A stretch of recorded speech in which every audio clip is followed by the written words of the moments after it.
It's Monday, and that so happens to be the day that I like to talk about monsters. Hello, and welcome to Monster Mondays. I'm Jeff Arbuckle, co-host of the podcast Film Seizure, that you can catch each Wednesday at filmseizure.com or at a number of podcast providers online.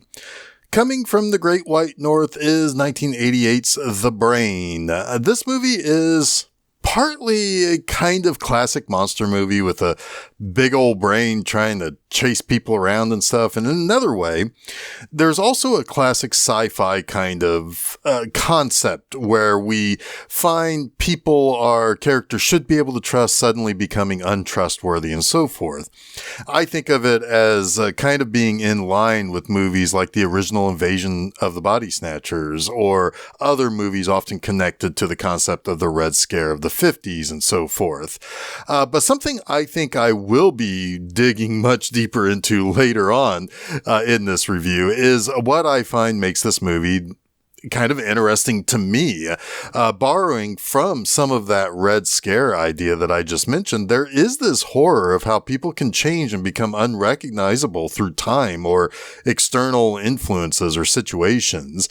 This movie swings for the fences and having a giant mind-controlling brain monster behind it all. Oh, by the way, spoilers. But there is something you can kind of link to how you feel when recognizable folks in your life suddenly change and become something that's more of a threat to what you believe in. But let's dive into the movie, and I'll definitely be coming back around to this concept within my 3 likes at the end of the episode. But we see a broadcast of Independent Thinking. This is a local show hosted by Dr. Anthony Blake. Blake is played by David Gale, and if you've ever seen The Reanimator, you already know this guy is going to be the villain.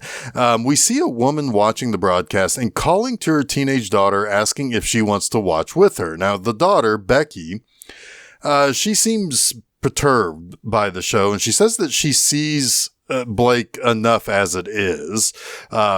As she sits at her vanity in her bedroom, she starts seeing strange things. Her powder puff container starts bubbling and smoking. Her teddy bear starts bleeding from its eyes. A monster hand busts through her TV and then through her bedroom door trying to grab at her. Soon, a tentacle busts through her wall and starts strangling her. She stabs the tentacle with scissors to get free, but just as quickly as all the strange things begin, they end. And when her mother comes up to kind of figure out what all the commotion was and check on Becky, Becky starts to think that she sees a tentacle attacking her mother. And as she tries to kill the tentacle with that pair of scissors, she soon realizes that she has stabbed her mother, and she is dying. A giant brain busts through her mirror and basically tosses Becky out of her bedroom window to her death. Meanwhile, on Independent Thinking, Dr. Blake announces that thanks to his loyal fan base, the show will soon be going nationwide. This is when we meet our main character, Jim. He drives to school in the morning and hears a news report about 3 more mysterious deaths in the area being reported to police. And he doesn't really he doesn't really think too much about it and drives past the home of Becky and her mother, where the paramedics are taking Becky's body away. At school, Jim gets in trouble for putting explosive sodium in the toilet and exploding the plumbing. The school threatens to suspend Jim and therefore preventing him from graduating at the end of the year. But the school suggests Jim see Dr. Blake to fix the problem of his attitude and disruptive behavior. Other kids have been sent to Blake, and the results have been pretty spectacular, if you don't count the ones that have died. But that's beside the point. Jim's mom says that Blake is on TV, so that means he has to be good at what he does, right? Jim does finally relent when both his mom and dad agree that he needs to see Blake. However, Jim's girlfriend, Janet, is worried about him seeing the doctor. I mean, Becky was under his treatment, and she apparently killed her mom and then herself. But when Jim goes for treatment with Dr. Blake at Blake's Psychological Research Institute, or PRI, as it's often referred to, he's stopped in the hall by a committed patient who says aliens are taking over. In fact, he says Dr. Blake is an alien. When Jim goes into a room to be treated. It's a room with a very obvious two-way mirror. A very pretty nurse comes into the room while Blake watches from the other side of the two-way mirror. And she hooks Jim up to a brainwaves machine, and he's about to get some brainwaves sent directly to him from our monster brain creature. Blake comes in and turns on a monitor where Jim sees that really hot nurse on there. Blake and the brain monster try to tell Jim that the hot nurse is holding a baseball in her hand, but all Jim sees is an apple. Next, he starts seeing the nurse topless. In fact, she suddenly appears in the room as if she came through the monitor to approach Jim. So the brain can basically try to take control of Jim, but if he rejects the hypnotic signals, it creates hallucinations. Now the brain gets pissed, and Blake tells Jim that his session's over. He's got to go home. In fact, it almost comes across as he's throwing him out. Meanwhile, the quote-unquote tail on the brain grew a little bit during Jim's session. That nurse, Vivian, confronts Blake about the brain. She says that it's clear that when the brain fails to implant a hypnotic signal into a target's mind, it makes the subject hallucinate. And those hallucinations become very dangerous because she says that there have been 8 deaths since this TV show started. And when he says that, he and Vivian can't work together anymore, she says that's cool because she'll just tell everyone what's really going on here at Blake's Institute. And that's when the brain attacks Vivian, eats her. The brain grows larger and then develops a monster face on the front of it. And on the way home, Jim has trouble controlling his car, and he sees an image of the monster brain as the car starts to go out of control, and then he ends up wrecking it, and the car ends up exploding shortly after he gets out of it. But Jim goes directly to where Janet works after wrecking his car and tells her basically what happened. And when Janet has to go back to work, leaving Jim to rest in the stockroom of the diner that she works at, he begins hallucinating again. And he freaks out and is taken by Blake's orderly or his assistant or whatever, back to PRI for further treatment and examination, helping Janet and a friend of theirs to see that maybe Jim's story isn't so odd if this guy just all of a sudden shows up and has the ability to just basically take Jim away as if he's a cop or something. Now, luckily, that crazy guy at the Institute that told Jim about aliens helps Jim escape by breaking into his room and letting him out. He says, "Don't worry, I'll just stay here in your room. They'll think I'm you," basically. And as Jim works his way through the halls towards the exit, he finds the room in which the brain is kept in. Before he's discovered, he hears Blake and the brain's whole scheme. As the brain grows larger, the more minds it needs to control. Now, luckily, Jim runs into Janet and their friend Willie as he's trying to escape, and they have broken in to try to help. But the brain runs into Willie and eats him. But Jim and Janet get out. But they both obviously know there is a big, giant monster brain doing big monster brain monster shit. So as they drive off, the one of the cops that they've run into in the past tries to arrest Jim and Janet, saying that Blake called in saying that they killed Willie. Now, Blake's assistant arrives and kills the cop by beheading him with an axe before coming after the teenagers. And I'm kind of thinking at this point that once you start going after teens with an axe after killing a cop with that same axe, you've maybe lost control of the situation.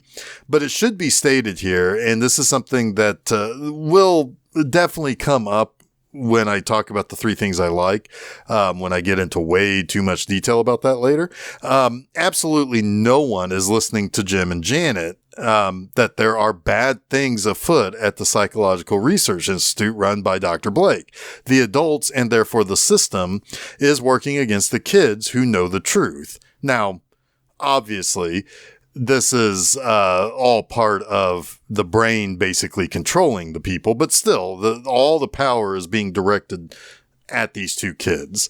And sure enough, Jim starts figuring things out as they head toward the school to find a place to hide out. He sees someone through a window of their house watching Independent Thinking. Jim now realizes the brain is going to brainwash everyone watching the show, so no one will listen to what Jim or Janet will have to say anymore about what's going on. So they're going to have to figure that out for themselves. But that woman Jim saw watching the show is convinced by Dr. Blake to kill her husband because she won't watch his show. That guy killed by his wife, that's Jim and Janet's principal. And as Jim and Janet run towards the school across the principal's backyard, the wife yells out to the cops that Jim killed her husband too. Once they arrive at the school, Janet wants to call her father for help, but Jim says that it's not any good because her father is a fan of Dr. Blake's show, and if she tries calling him, he will immediately call the police. And when Jim goes off to find something to cut their handcuffs off from being arrested by the town cop, she does indeed try calling, and sure enough, he tells Janet that Jim is a psychopath and that she's in danger. And at least she doesn't tell her dad where they are hiding. And Jim tries to basically think of a plan. And he pretty much says, we got to go back to PRI and stop Blake. He doesn't think what the brain does is permanent. So he figures that if he kills the brain, everything will basically go back to normal.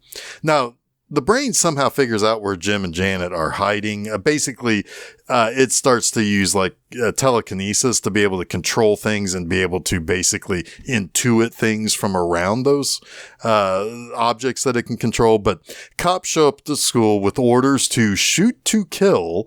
But however, a TV left on in the school library is broadcasting Independent Thinking, and Jim finds Janet watching it. And therefore, the brain has hypnotized her to believe that Jim is indeed a murderer, even though she's been with him this whole time. But Jim manages to escape the cops at the school and drives to PRI to stop Blake after basically escaping a chase from the police and making it look like that he drove the car that he took from the school's auto shop garage off a cliff. Now, Blake is preparing his first big nationwide broadcast, which will put everyone in the country under the control of the brain, or at least anyone who's watching. And Jim sneaks into PRI using the same unlocked boiler room door that Willie and Janet broke open when he was there earlier. He sees his mom and dad waiting to be let into the broadcast audience in the internal studio that PRI has.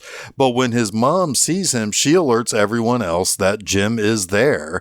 And as he escapes and tries to find a place to hide from the security guard and Blake's assistant, he finds a refrigerated room where not only are there dismembered bodies inside there being kept on ice, but Janet is being kept there chained to chained basically to the wall and waiting to be eaten by the brain and maybe some other people there. But she seems to be free of the brain's control, but he has to run away from the assistant and security guard before he can really save her. Now, eventually he does go to the studio, finding Blake talking about him, and Jim punches Dr. Blake so hard that Blake's head falls off his shoulders and reveals that he's not even human. Indeed, he is an alien, just like the crazy guy told Jim earlier in the movie. Now, Jim and Janet now have to escape the brain, which is so mad that Blake was killed, it eats the assistant and tries to kill Jim and Janet itself. But Jim discovers a canister of sodium that he shoves into the brain's mouth, causing it to explode.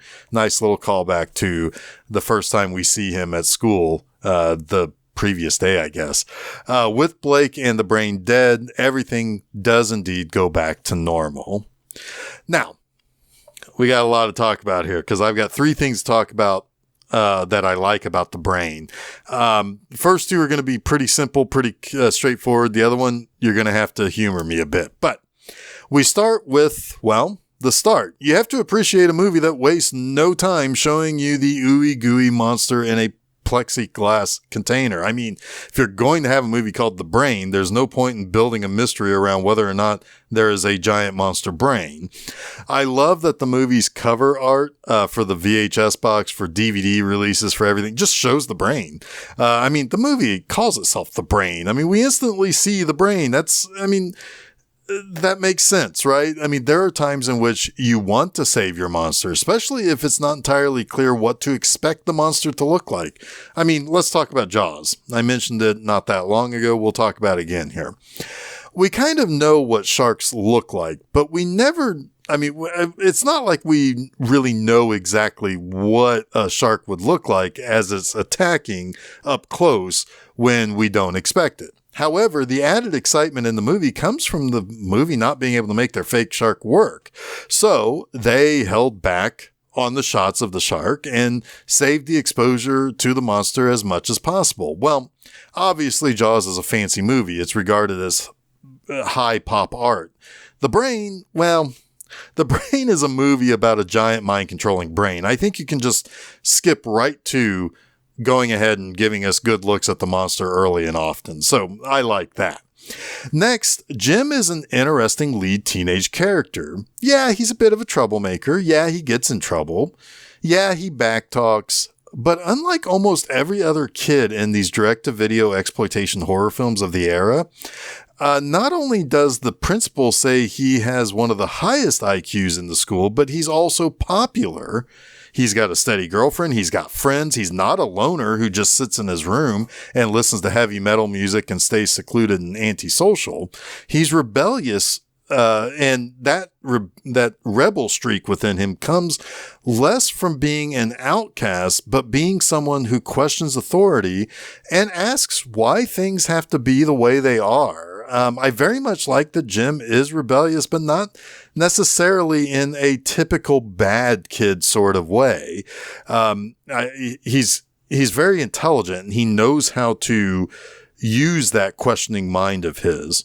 I very much like that. All right. So my third like is me getting something out of this movie that I kind of alluded to earlier. This movie does this thing that classics like Invasion of the Body Snatchers excelled at in the 50s. This is a movie basically about a rebellious kid who is questioning authority. Sure, maybe the way he's questioning that authority would basically be seen as antisocial in some ways, but the word used is disruptive. And the school, while in one breath says Jim gets great grades and is obviously highly intelligent, and will probably very much use that intelligence to succeed at life, the school basically wants him, Jim, to change instead of finding a new way to re-engage him and prepare someone with his intelligence for the world in a way more fitting to him. Jim is an independent thinker, so like other kids who think outside the typical confines of this community, they decide that they need to send him to a doctor who has a show called Independent Thinking. However, you can probably see what this is all about. This isn't about thinking independently and bringing novel ideas to a community. It's about conforming to this community, and to the power within the community. I think it's number one, things kids are scared about, growing up and doing, this is the number one thing that kids are scared about. When they grow up, they're afraid that they're going to do these types of things that they fought and rebelled against. And that's why teenagers tend to rebel. They don't want to become like their fathers. They don't want to become boring like grown-ups. I mean, most of us do rebel. I mean, we ask why things have to be a certain way. Why can't we try something new? And we do that oftentimes when we're between the ages of maybe 15 and 25 or so.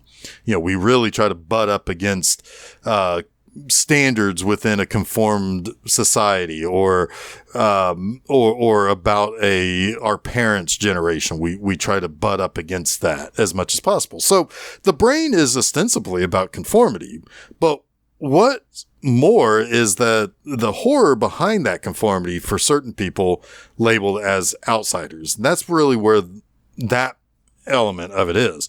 Jim is smarter than everyone else. That makes him an outsider here. If this was all presented in the terms of, say, religion, what if Jim was an atheist and this town just wants him to go to church and take an incredibly hard turn toward fundamentalism? What if Jim was expected to work a stuffy corporate job and, he can't really use his imagination or any inclination he might have towards any other creative endeavor? Everyone expects Jim to put on that suit, look a certain way, talk a certain way, and do everything for the corporation. And I think you get what I'm getting at there. But now here's where I read something into this. I don't know if any of you have ever had a friend or know someone when you were younger, and, maybe this guy or this girl was, maybe one of the smartest kids that you ever knew, and they had a way of naturally thinking about things just in a different way. Every day you saw this person at school or wherever, this person was challenging not necessarily the society around them in a disruptive way, but maybe he or she challenged the English lit teacher about the meaning of a poem or a short story. Maybe they found a layer deeper than even the teacher did and wanted to actually have a friendly debate about that to expand people's understanding and take more away from whatever it was the teacher just read to us.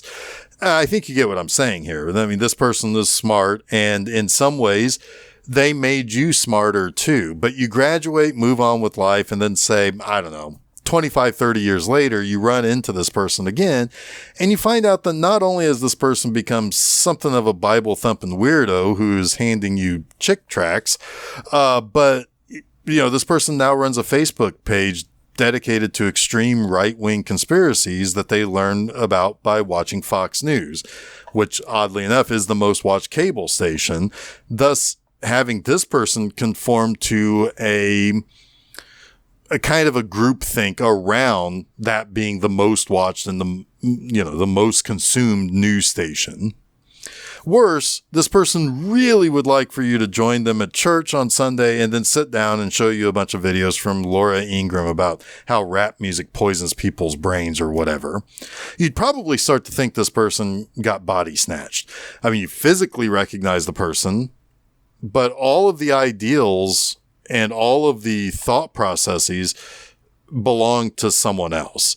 You'd be a little concerned for this person and weirded out by this interaction, but then you soon find out by reconnecting with a whole bunch of other people that you went to school with or that you knew socially in some way, that they all felt the same way, and that they've been, that they all have taken this turn toward these beliefs that, one, you never thought they'd ever have when you knew them at a younger age.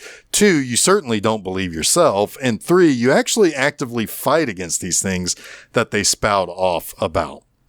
Now, I know I went off on a little bit of a tangent, but that does have a similar thing about what's going on here in the brain. Jim fights against the hypnotic control of this monster brain as it's being, fed to people through Dr. Blake's TV program. And, and that is selling a bunch of easy solutions for hard problems, masking it under the concept of independent thinking, only making everyone conform under one thing's control and way of thinking. Then, as the walls are closing in around him, Jim loses everyone he can trust. I mean, he loses his parents. He loses Janet, who falls under the control of the brain at one point. It works because you can find this in your life when people you thought you knew better, or you thought were better, or you thought were stronger than to conform under an idea that you know is either not helpful or a problem, or you feel is actively harming some people. While this movie shows hallucinations being the side effect of rejecting conformity, in the real world, that can be seen in the form of someone being outright demonized by whatever the in-group is. Didn't vote a certain way? Well, you want your side's policies to harm people. And particularly it's used in a bigoted way. you take vaccines, you're allowing someone to control you with computer chips or whatever is being injected into you. Don't pray a certain way. Don't love someone of the opposite sex or the same race. Jim makes his plea to the people watching that, he's just a high school student. The guy pulling all the strings was the one who did all the bad things and used him as a scapegoat, just as he was going to use all of these people to do things that they wouldn't naturally do or do things for nefarious reasons. So, again, someone with power, kind of pointing the entire system against someone without power and potentially really messing up his life. I think I've illustrated this well enough. My point is, that's why I do very much like the overarching story of the brain, because there's a lot of really good metaphors that you can apply to various things in real life that have been a part of our society for, it's maybe a tale as old as time. You have people who try to fight back against conformity to try to, really help people or do things that can help people by thinking a different way or by doing things a slightly different way, not being stuck in this is the only way we do things and, what have you. I know I've gotten way, way, way beyond what this little 90-minute movie about a giant monster brain is all about, but it does get me thinking about things in that way. Anyway, that wraps up this week's Monster Mondays. I admit it was a bit of a doozy, but I appreciate you sticking through to the end here. You can catch new episodes of Monster Mondays each Monday at filmseizure.com. Don't forget to follow Film Seizure at Facebook, Threads, Instagram, Blue Sky. You can also subscribe to Film Seizure to get both the Film Seizure podcast and Monster Mondays at your favorite podcast providers. We also upload all of our episodes to YouTube. You can also check out my website, bmoviecinema.com, to read new reviews every Friday morning. Next week kicks off kind of an interesting theme that I came up with. It's a whole month of films in slasher franchises that go down some different paths than their predecessors or the ones that followed it. In a couple of cases, they launched the series into a completely different direction than it was before. In another case, it's a one-off instance that has a completely different feel to the one before it and the one after it.